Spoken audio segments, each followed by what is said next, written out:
Itong si dating House Speaker Ferdinand Martin Romualdez ay inaasahan ho nakaharap sa pagdinig ng Independent Commission bukas. Ang naturang komisyon, wala pa rin nakukuhang tugon. Wala naman dun sa nagbitiw na kinatawa ng Ako Bicol na si Saldico. At pag-cite in contempt naman sa pamamagitan ng mga legal na hakbang ay posibleng gawin ng independent body. Yan at iba pa mga balita, hatid ni Bombo Isa Cotoner. Bombo Dennis, Bombo Victor, nakatakdang humarap bukas Oktubre 14 sa pagdinig ng Independent Commission for Infrastructure si dating House Speaker Martin Romualdez. Kasunod yan ang imbitasyon na ipinadala sa kanya ng komisyon noong nakaraang linggo. Ayon kay ICI spokesperson Attorney Brian Kit Hosaka, tinanggap ni Romualdez ang imbitasyon at nagpahayag ng kahandaang dumalo upang makiisa sa ginagawang ipag-iimbestiga ng komisyon. Kabilang sa mga tatalakaing tanong sa pagdinig ay ang proseso ng pagbuo ng national budget noong siya pa ang speaker ng Kamara. Gayon din ang mga detalye ng budget allocations para sa mga flood control projects na isinagawa sa ilalim ng kanyang pamumuno. Kaugnay niyan, pakinggan natin ang tinig ni Independent Commission for Infrastructure spokesperson Attorney Brian Kit Hosaka. Basically, ang mangyayari dyan is we will be asking them the budget processes, kung ano man ang alam nila with regard to these flood control projects that we are investigating, and to shed light on certain matters also in connection with that.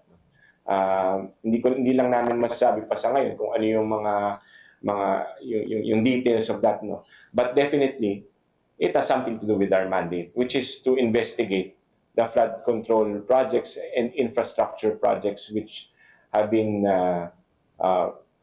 in a way said to be anomalous. So gusto namin malaman yun.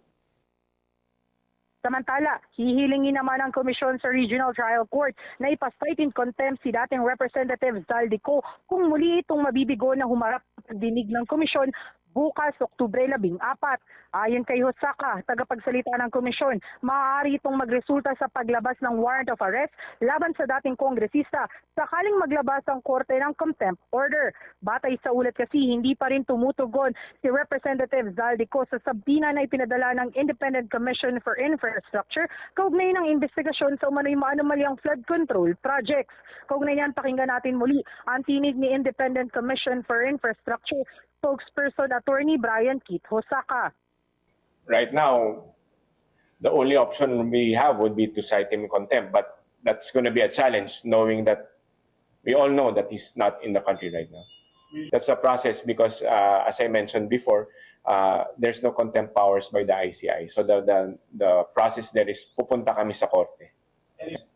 If the court does grant the petition or the application, we will consult with our legal team right now.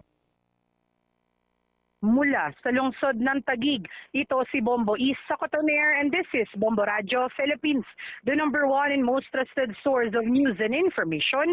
Basta Radio, Bombo.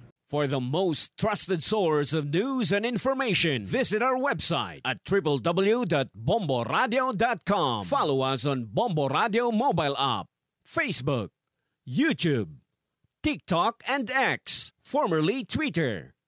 Like, share, and stay connected. Anytime, anywhere.